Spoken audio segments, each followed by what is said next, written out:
Hello guys, welcome back to my YouTube channel. Last video में हमने question number 1 part 1 किया था exercise 2.2 का, और आज मैं आपको सेकंड पार्ट कराऊंगी। फर्स्ट क्वेश्चन का सेकंड पार्ट है। क्वेश्चन वही है, find zeros of quadratic polynomial and verify the relation between zeros and their coefficient. पहले आपने ज़ीरोज़ कैलकुलेट करनी है, ये क्वाड्रेटिक इक्वेशन, जैसा मैंने आपको लास्ट वीडियो में बताया था। मैं उस वीडियो का लिंक भी इसके डिस्क्रिप्शन में डाल दूँगी, जिसने नहीं देखा वहाँ से आप देख लेना। और सेम यही क्वेश्चन है, ये भी क्वेश्चन सेम ही है। तो इसका सबसे पहले हम ज़ीरोज़ कैलकुलेट करते हैं, उसके बाद हमने वेरिफिकेशन करनी है।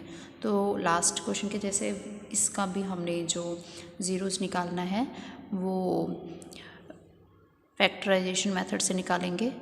तो सबसे पहले उसके लिए मैंने आपको 2 पॉइंट बताया था। तो पहला पॉइंट ये था कि जो भी कोफिशिएंट होगा, यहाँ पे आपके पास ये पॉलिनोमियल इन एस है, ठीक है। वेरिएबल क्या है यहाँ पे? एस, वेरिएबल एस है। तो हाईएस्ट पावर 2 होगी कोफिशिएंट, उसका कितना है? 4। सबसे पहले आपको इसको और इसको क्या करना था? मल्टीप्लाई। 4 को 1 से मल्टीप्लाई करोगे, क्या आएगा? 4। सेकंड अपने पास क्या है? जो 4 आया है आपने उसको ऐसे फैक्टर लेना है कि उसको प्लस करके या माइनस करके 4 आए। चलो 4 का फैक्टर निकालो। 1 मल्टीप्लाई बाय 4 पहला फैक्टर। क्या 1 एंड 4 को ऐड करके या सब्ट्रैक्ट करके 4 बनता है? नहीं, तो हमने इसको नहीं लेना। इसका और फैक्टर देखो, 2 मल्टीप्लाई बाय 2, 2 को 2 से आप मल्टीप्लाई करके 4 तो आ जाएगा। पहला कंडीशन बन गया। सेकंड कंडीशन ये है कि इनको जोड़ के या घटा के ये वाला कोफिशिएंट बनना चाहिए। 2 और 2 को अगर आप जोड़ देते हो तो 4 बन जाएगा, यानी this is the correct factors. तो चलो शुरू करते हैं। 4s का स्क्वायर माइनस 4s प्लस 1, बाकी को आपने बिल्कुल ही नहीं छेड़ना होता है, बस इसकी जगह पे हमने 2 प्लस 2 लगा देना है। 2 प्लस 2 s प्लस 1। अब क्या करेंगे? ब्रैकेट ओपन करेंगे, ये 4s का स्क्वायर आ गया, प्लस माइनस माइनस का 2s प्लस माइनस माइनस का 2s प्लस का 1, ठीक है। हम इसके ज़ीरोज़ निकाल रहे हैं। नाउ इन दोनों में क्या कॉमन है और इन दोनों में क्या कॉमन है? जो भी कॉमन है वो निकालने वाले हैं। इन दोनों में कॉमन क्या चल रहा है? 2 और एक s कॉमन चल रहा है। अब यहाँ पे देखो, 2 हमने बाहर निकाल लिया तो यहाँ पे 2 बचा, एक s बाहर निकाल चुके हैं तो यहाँ पे एक s बचा है, minus sign as it is. 2 भी बाहर निकाल चुके हैं, s भी बाहर निकाल चुके हैं। जब हम ये दोनों चीज़ें बाहर निकाल चुके होते हैं तो वहाँ पे कुछ नहीं बचता, 1 बचता है। अब इन दोनों में देखो क्या, सबसे पहले जो निशान, जो भी निशान है ना, आपने वो साइन एज इट इज़ उतार लेना है। उसके बाद इन दोनों में क्या चीज़ कॉमन है? कुछ कॉमन नहीं है, तो हमने 1 लिख देना होता है। अगर आपने माइनस का साइन बाहर निकाला है तो जितने भी साइन पुराने हैं उसके सारा साइन आपने क्या कर देना है? चेंज।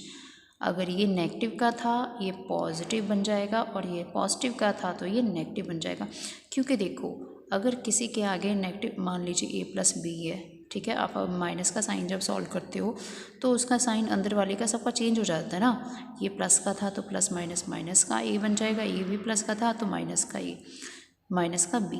तो इन दोनों में से जब आप माइनस बाहर लोगे तब भी आपको साइन क्या करना पड़ेगा? चेंज करना पड़ेगा। सिमिलरली जब ये वाला साइन मैंने -1 जब कॉमन निकाला, इन दोनों में से माइनस बाहर निकाला तो ये नेगेटिव का जो था वो पॉजिटिव बन गया, जो पॉजिटिव था वो नेगेटिव बन गया। अब देखो ये दोनों चीज़ें सेम आ गई ना, ये दोनों चीज़ सेम आ गई ना। अब इन दोनों में से किसी एक को बाहर इन दोनों को बाहर निकालो। 2s माइनस 1, ये दोनों हमने कॉमन ले लिया, क्या बचेगा यहाँ पे? 2s minus 1 equal to 0। Last video में आपको बताया था ये 2 का प्रोडक्ट जो है 0 आया है।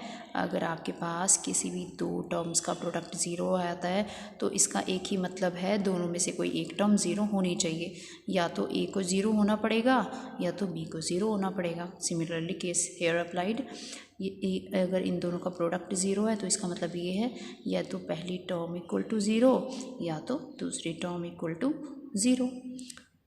अब देखो यहाँ से s की वैल्यू निकाल रहे हैं हम। ये जो माइनस का 1 है 0 के उस साइड जाके क्या हो जाएगा? प्लस का 1 2s इज़ इक्वल टू 1 और जो s आएगा आपके पास क्या आ जाएगा, देखो 2 यहाँ पे मल्टीप्लाई हो रहा है तो दूसरी साइड आके क्या हो जाएगा, डिवाइड। यहाँ पे देखो सिमिलरली अगर, क्योंकि ये दोनों इक्वेशन सेम ही थी ना, तो यहाँ पे s की वैल्यू 1/2 आई है और यहाँ पे भी आप सॉल्व करोगे, यहाँ पे भी क्या आएगी, s/2 ही आएगी। लास्ट टाइम आपको बताया था मैंने ज़ीरोज़ जो पॉलिनोमियल के माने थे अल्फ़ा और बीटा माना था, तो अल्फ़ा पहला ज़ीरो क्या आ गया, 1/2 और दूसरा ज़ीरो क्या आ गया, 1/2, बोथ आर सेम। ठीक है, अब हम इसकी करते हैं वेरिफिकेशन। यस गाइस, वेरिफिकेशन में लास्ट मैंने जैसे आपको बताया था, सम ऑफ ज़ीरोज़ का फॉर्मूला क्या था, minus of coefficient of x divided by coefficient of x square. ठीक है, वो क्या आया हमारे पास, अपने पास जो एक पॉलिनोमियल है वो 4s का स्क्वायर माइनस 4s प्लस का 1 है। ठीक है, तो यहाँ पे x है, देखो ये वेरिएबल इन s है, तो यहाँ पे s की जगह हम s लेंगे और x स्क्वायर की जगह s स्क्वायर लेंगे। माइनस s का कॉफिशेंट क्या है, देखिए x का कॉफिशेंट -4 है और s स्क्वायर का कॉफिशेंट क्या है, 4। माइनस माइनस प्लस हो गया, 4/4, this is 1।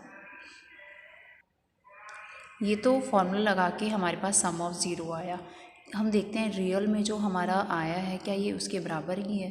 Let's see, alpha plus beta करते हैं, जो हमारे पास ज़ीरोज़ आए हैं उनका सम करके देखते हैं। अल्फ़ा की वैल्यूज़ हमने अभी निकाला है, अल्फ़ा की वैल्यू 1/2 आई थी और सेकेंड ज़ीरो है वो भी 1/2 आया था, तो अल्फ़ा की जगह मैंने क्या लगाया, हाफ़, और ये भी लगाया हाफ़ और हाफ़ कितना होता है, 1, या फिर 1 + 1/2, 1/2, 2 का एलसीएम 2 ही आता है।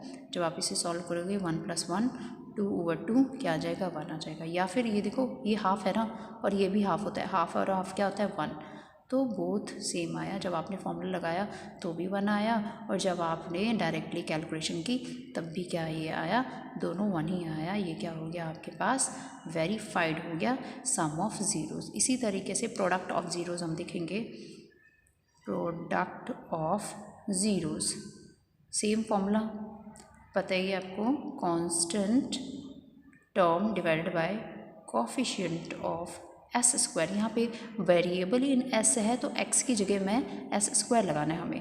कांस्टेंट टर्म देखिए क्या है यहाँ पे, ये रही कांस्टेंट टर्म इसकी विच इज़ 1 और एस का कोफिशिएंट क्या है, 4, तो आपके पास क्या आ गया, प्रोडक्ट क्या आ गया, 1/4। और हम एक्चुअल में वैल्यू लगा के देखते हैं क्या आता है, alpha multiply by beta, alpha क्या है, हाफ़, बीटा क्या है, हाफ़। अगर आप इन दोनों को प्रोडक्ट करोगे तो क्या आएगा, 1/4 आएगा, विच इज़ ट्रू, यानी कि आपका प्रोडक्ट ऑफ ज़ीरो ही क्या हो गया, वेरीफाइड हो गया। This was the second part of question number 1। I hope so you all. ये स्टूडेंट, लास्ट हमने सेकेंड क्वेश्चन कर लिया, सेकेंड पार्ट 2.2 का। अब मैं आपको 2.2 का थर्ड पार्ट कराने जा रही हूँ। आपके पास पॉलिनोमियल है 6x² - 3 - 7x, तो this is the polynomial in x। इसको हम थोड़ा ठीक से लिख लेते हैं, 6x² - 7x - 3, इसको हमने डिक्रीजिंग पावर ऑफ x में लिख लिया। ठीक है, अब सिमिलरली वैसे ही ज़ीरोज़ फाइंड करने के लिए हमने फैक्टराइजेशन मेथड लगाना है। जैसे आपको ऑलरेडी बता चुकी हूँ मैं, सबसे पहला काम हमारा होता है कि एक्स स्क्वायर के कॉफिशेंट को हमने कांस्टेंट टर्म से मल्टीप्लाई करना होता है। इन दोनों को मल्टीप्लाई किया, पहला क्या आ गया आपके पास, 18, 6 3 = 18। सेकेंड हमने 18 के ऐसे फैक्टर लेने हैं जिसको जोड़ के या घटा के क्या बने, 7 बने। तो लेते हैं इसका, सबसे पहले 1 के साथ लिया तो नहीं बनेगा, क्योंकि आप 18 में कुछ भी ऐड या सब्ट्रैक्ट करो, 7 किसी भी तरीके से नहीं बनेगा। दिस इज़ 7, ओके, 7 किसी हिसाब से नहीं बनेगा, तो वी लेफ्ट दिस फैक्टर। 2 × 9 है इसका सेकंड फैक्टर। क्या 2 को 9 से मल्टीप्लाई कर, 18 तो बन गया। यस, आपने देखा कि अपने पास मल्टीप्लिकेशन 18 आ गई और उसका फैक्टर 2 × 9 आ जाएगा, क्योंकि 2 और 9 को आप सब्ट्रैक्ट करो तो 7 आएगा। तो चलो लेट्स स्टार्ट। 6x² हम ज़ीरो से इसके फाइंड करने वाले हैं, तो क्या करना है हमने, बाकी किसी भी चीज़ को बिल्कुल डिस्टर्ब नहीं करना। जैसे साइन पड़ा है, आप पड़े रहने दो, साइन भी मैनेज नहीं करना, वो खुद ही मैनेज हो जाएगा। क्योंकि आपको हमेशा 7 बनाना है, तो 7 कैसे आएगा, 9 - 2। हमेशा प्लस वाली चीज़ बनाओ, कोई चक्कर नहीं है। जैसे 7 है ना, प्लस का 7 बनाओ, हमेशा बड़ी डिजिट को सेकेंड से माइनस करो, क्योंकि हम उसे ब्रैकेट में ले रहे हैं तो सारे निशान खुद ही मैनेज हो जाएंगे। ओके, तो मैंने क्या किया, 7 की जगह 9 - 2 पुट कर दिया। बाकी कुछ भी डिस्टर्ब नहीं करना, किसी भी चीज़ को कुछ भी नहीं करना आपने। 6x का स्क्वायर, अब इसको ज़रा ओपन करते हैं, ये क्या आ जाएगा, -9x minus minus plus 2x - 3 is equal to 0। ठीक है, अब इन दोनों में से क्या कॉमन है और इन दोनों में से क्या कॉमन है। देखो गाइस, अगर आपको कॉमन निकालना आता है तो ठीक है, नहीं आता है तो इसके फैक्टर्स बना लो। जैसे 6 का फैक्टर क्या होगा, 3 × 2 x × x। 9 का 3 × 3 × x। 2 का तो चलो कोई फैक्टर नहीं बनेगा, ये सिंपल 2x मैंने लिख दिया, -3 सिंपल लिख दिया। अब इन दोनों में देखो गाइस क्या कॉमन है, एक इसमें 3 कॉमन है, इधर भी 3 कॉमन है, और क्या कॉमन है, एक x इधर कॉमन है, एक x इधर। अब मेरे को अगर इन दोनों में से कॉमन निकालना हो तो 3 बाहर आ जाएगा जो कि दोनों में पड़ा हुआ है, और x भी बाहर आ जाएगा। जो सर्कल कर लो, जो चीज़ कॉमन है ना उसको सर्कल कर लो और सर्कल वाली चीज़ बाहर कर दो। यहाँ पे क्या बचेगा, 2x, यहाँ पे माइनस का साइन, और यहाँ पे 3 और x मैंने बाहर कर दिया, यहाँ पे क्या बचा, 3 बचा। अब देखो गाइस, इसमें प्लस साइन है, मैंने बताया था जो भी साइन पहले पड़ा हुआ है वही साइन आपने लगाना होता है। अगर प्लस लगाओगे तो कोई चीज़ साइन यहाँ पे चेंज करने की ज़रूरत नहीं है, लेकिन अगर माइनस होता, जैसे कि लास्ट क्वेश्चन में किया हमने, यहाँ पे माइनस था तो सारी साइन हमने इसके चेंज कर दिए थे। लेकिन अगर प्लस का है तो साइन चेंज करने की ज़रूरत नहीं है, यहाँ पे प्लस। अब दोनों में कुछ भी कॉमन नहीं है तो कॉमन 1 क्या आ गया यहाँ पे, 2x - 3 इज़ इक्वल टू 0। देखो आपके दोनों टर्म्स में ये फैक्टर कॉमन आ चुका है, यानी योर क्वेश्चन इज़ राइट। ये इंडिकेशन भी है आपकी, अगर ये दोनों चीज़ें सेम आ जाए तो आपका क्वेश्चन ऑलमोस्ट सही ही होता है। अब देखो नाउ, ये दो फैक्टर्स हमारे पास, यहाँ से हमने देखो इन दोनों में से कॉमन ये निकाला, यहाँ क्या बचा, 3x + 1। अब देखो ये आपके पास बन गया। अब देखो इन दो का प्रोडक्ट 0 है तो उन दोनों में से एक को 0 होना ही पड़ेगा। मैंने जब पहली टर्म ले ली 2x = 0 तो माइनस का 3 यहाँ पे आके प्लस बन गया, 0 और 3 क्या होगा, 3 होगा। 2x यहाँ पे मल्टीप्लाई हो रहा है 2, तो यहाँ पे आके डिवाइड हो गया। फर्स्ट 0 आपके पास 3/2 बन गई। सेकेंड 0 के लिए मेरे को सेकेंड टर्म क्या करना है, 0 के इक्वल। तो ये जो प्लस का 1 है दूसरी साइड जाके क्या हो जाएगा, माइनस का 1। 0 - 1 -1 होता है। 3 × x है, 3 यहाँ पे मल्टीप्लिकेशन का है तो दूसरी साइड जाके क्या हो जाएगा, डिवाइड का। This is our the first 0 and this is second 0। Now verification देखते हैं हम। अल्फ़ा आपको 3/2 दिया है, बीटा -1/3 दिया है, px आपको क्या दिया हुआ है, ये this is the polynomial x। मैंने इसे थोड़ा अरेंज करके लिख लिया है। अगर आप अरेंज नहीं करते हो वेरिफिकेशन में तो आपको ध्यान रखना पड़ेगा x का कॉफिशेंट क्या है, x² का कॉफिशेंट क्या है, और कोई यहाँ पे ज़्यादा टफ काम नहीं है। चलो वेरीफाई करते हैं। सम ऑफ 0 पहले निकालते हैं, ज़ीरोज़ निकालते हैं। फॉर्मूला क्या था आपके पास, minus of coefficient of x divided by coefficient of x²। ठीक है, तो -x का कॉफिशिएंट क्या है, देखो माइनस का 7। ठीक है, x का कॉफिशिएंट क्या है, 6। माइनस माइनस ख़त्म, 7/6 आ गया। चलो हम खुद की कैलकुलेशन करके देखते हैं। Alpha plus beta some of zeros. Alpha क्या आया आपके पास, 3/2। बीटा क्या आया है, -1/3। अब यहाँ पे देखो क्या आ गया, 3/2 प्लस माइनस -1/3। देखो यहाँ पे आपको एलसीएम लेके सॉल्व करना पड़ेगा, और एक ट्रिक भी है एलसीएम की। अगर यहाँ पे जो फैक्टर्स हैं इनमें कुछ भी कॉमन नहीं है तो आप इनको क्रॉस मल्टीप्लाई कर दो। जैसे 2 और 3 में कुछ कॉमन नहीं है ना, ये आप तभी कर सकते हो जब इनमें डिनोमिनेटर में कुछ भी कॉमन नहीं है। जैसे 2 और 3 में कुछ कॉमन नहीं है, डायरेक्टली इसकी अब सॉल्व करने के लिए आप क्या कर दो, इसको इससे मल्टीप्लाई, क्रॉस मल्टीप्लाई, इसको इससे मल्टीप्लाई 9 आ जाएगा, 2 को 1 से मल्टीप्लाई 2 आ जाएगा, और नीचे में दोनों की मल्टीप्लिकेशन। ठीक है, 7/6, 9 में से 2 गया तो 7/6 आ गया ना इक्वल।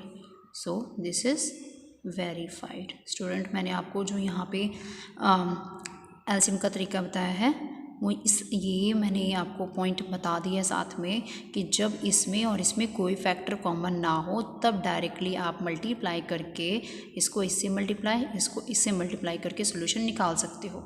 कंडीशन मैंने आपको बता दी है कि इन दोनों में कुछ भी कॉमन नहीं होना चाहिए, और नीचे में मैंने प्रोडक्ट ले लिया उनका, ठीक है। तो जब इसको सॉल्व किया तो हमारे पास आ गया 7/6 equal to 7/6 which is verified.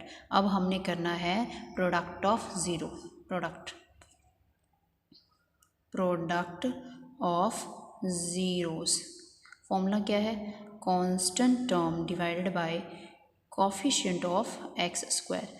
Constant term क्या है हमारे पास, ये देखिए माइनस का 3 है कांस्टेंट टर्म, और एक्स स्क्वायर का कोफिशिएंट क्या है 6, तो मैंने 6 ले लिया। 3 1 ज़ा 3, 3 2 ज़ा 6, -1/2 आ गया। पर एक्चुअल में हम मल्टीप्लिकेशन करके देखते हैं, alpha multiply by beta, alpha कितना था आपके पास 3/2 और बीटा कितना था -1/3, तो 3 से 3 कट गया, क्या बचा माइनस का 1/2 which is equal and verified. Student, तो आज के वीडियो में हमने 2 क्वेश्चंस किए हैं पार्ट 1 के, पार्ट सेकंड और थर्ड मैंने करवाया आपको। क्वेश्चन नंबर 1 2.2 एक्सरसाइज का क्वेश्चन 1 का सेकंड और थर्ड पार्ट कराया है। अगर आपको अच्छा लगता है तो लाइक शेयर एंड सब्सक्राइब करना ना भूलें। Thank you all for watching.